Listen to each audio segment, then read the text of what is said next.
Alwal circle కానాజీగూడలో వెలసిన ప్రపంచంలోని అరుదైన గరుడపచ్చ చేత వలచబడినటువంటి మరకత శ్రీ లక్ష్మీ గణపతి ఆలయంలో పరమహంస శ్రీ శ్రీ ఆదిశంకరాచార్య అర్చిత గురు పరంపర ఆగత స్ఫటిక ఉమామహేశ్వర స్వామికి ఈ మహాశివరాత్రి పర్వదినం సందర్భంగా ఆదిశంకరాచార్యుల చేత అర్చించబడినటువంటి స్ఫటిక శివలింగాలు గురు పరంపర ద్వారా ఇక్కడికి వచ్చాయని, ఇది 12వ తరం అని, వీటిని అర్చించే భాగ్యం మనకు కలగడం మనకు పూర్వజన్మలో చేసుకున్నటువంటి పుణ్యఫలమని, వరల్డ్ ఫస్ట్ టెంపుల్లో ఈ పూజా కార్యక్రమం నిర్వహించుకోవడం మన అదృష్టమని ఆలయ వ్యవస్థాపకులు కార్యనిర్వాహకులు డాక్టర్ మోత్కూరు సత్యనారాయణ శాస్త్రి తెలిపారు. ఈ సందర్భంగా మాట్లాడుతూ ఈ ఆలయాన్ని అతి త్వరలో 200 కోట్ల చేత డెవలప్మెంట్ కార్యక్రమం జరుగుతుందని, ఆలయం చుట్టూ 1200 గజాల స్థలం తీసుకుని ఆలయాన్ని కృష్ణశిల చేత నిర్మాణం చేయడం జరుగుతుందని, అలాగే స్వామివారికి నిత్య కళ్యాణ మండపం నిర్మాణం చేయడం, అన్నదాన సత్రాన్ని ఏర్పాటు చేయడం, రోజుకు 1,00,000 మందికి అన్నప్రసాద వితరణ చేయాలని ఆలయ ట్రస్ట్ యొక్క ముఖ్య ఉద్దేశమని తెలిపారు.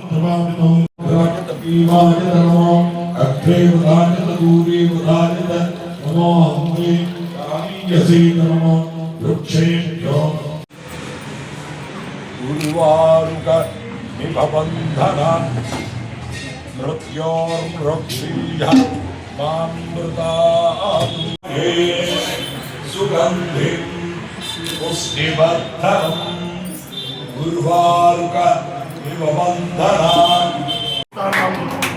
సిద్ధ్యనీకృత పన్నకేశ్వర ముఖ్యుతానలతాయి కవనదస్సా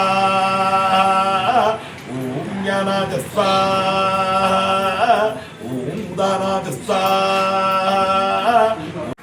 వైభవం భువనేశ్వరం అంధకాంతమసా తస్య మృత్యు భయం భవేత్ పూర్ణమాయురరోగత మకిలాత్త సంపద మమ కిం కరిష్యతి వయ్యమాన్ కుండలీకృత కుండలేశ్వర కుండలం వృషభాకన పరంపర ఆగత స్ఫటిక ఉమామహేశ్వర స్వామిని నమః. మంగళం కౌసలేంద్రాయ మహనీయ గుణాత్మనే చక్రవర్తి తనూజాయ సార్వభౌమాయ మంగళం. వేదవే సర్వం దేవం తర్పయామి, విచారం దేవం తర్పయామి, పుష్పదేవం తర్పయామి, రుద్రం దేవం తర్పయామి, విక్రం దేవం దేవస్య నమః, దీవస్య దేవస్య నమః, మాతో దేవస్య నమః. అందరూ కూడా ఇప్పుడు ఎడమ చేతి విద్మహే మహాదేవాయ ధీమహి తన్నో రుద్రః ప్రచోదయాత్. అనేన యథాన శక్తి రుద్ర గాయత్రి మంత్ర జప విధానేన పరమహంస పరివ్రాజకాచార్య శ్రీ శ్రీ శ్రీ ఆదిశంకరాచార్య అర్చిత గురు పరంపర ఆగత స్ఫటిక ఉమామహేశ్వర స్వామి అభిషేకం సమర్పిస్తిని. ప్రపంచంలోనే అరుదైనటువంటి the world first temple made with the emerald stone, గరుడ పచ్చ చీత మలచబడినటువంటి మరకత శ్రీ లక్ష్మీ గణపతి స్వామి వారి ఆలయంలో పరమహంస పరివ్రాజకాచార్య శ్రీ శ్రీ శ్రీ ఆదిశంకరాచార్య అర్చిత గురు పరంపర ఆగత స్ఫటిక ఉమామహేశ్వర స్వామికి ఈ మహాశివరాత్రి పర్వదివస సమయంలో మనమందరం కూడా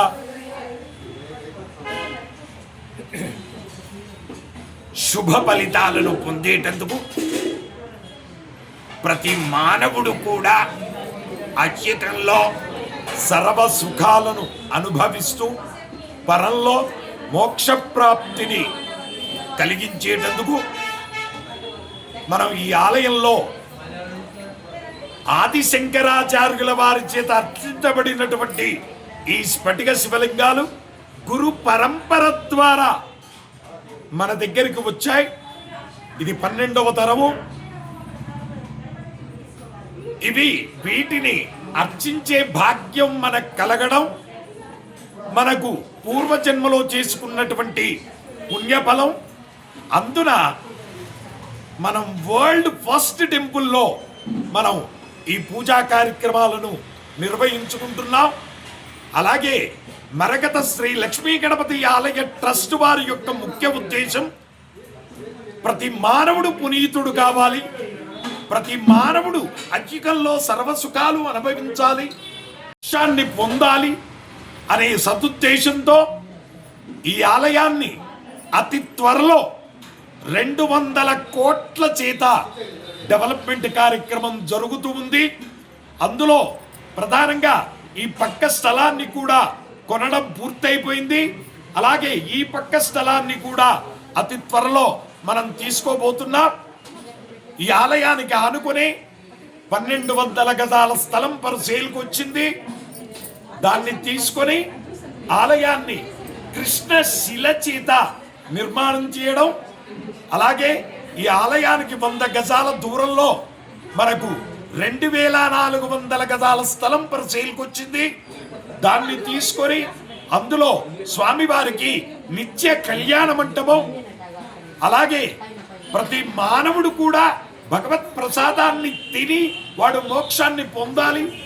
అందుకే రోజుకు 1,00,000 మందికి అన్నప్రసాద వితరణ చేయాలి అనేది ఆలయ ట్రస్ట్ వారి యొక్క ముఖ్య ఉద్దేశం.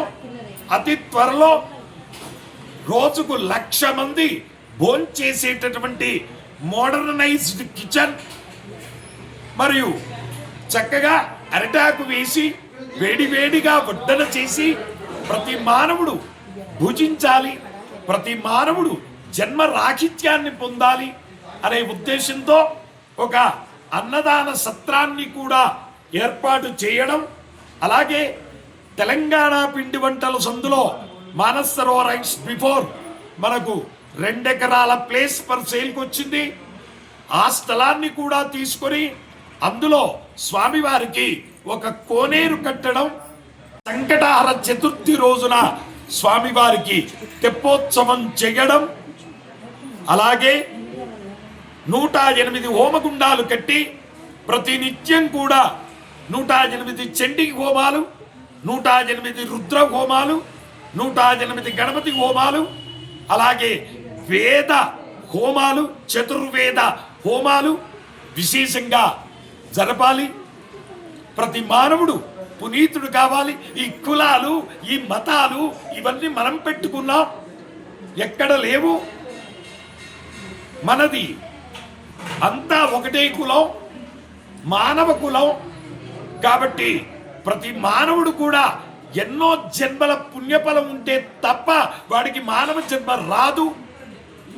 వచ్చినటువంటి మానవ జన్మ ప్రతి ఒక్కరు కూడా సార్థకత చేసుకోవాలి. మానవ జన్మ ఎప్పటికి వస్తుందట?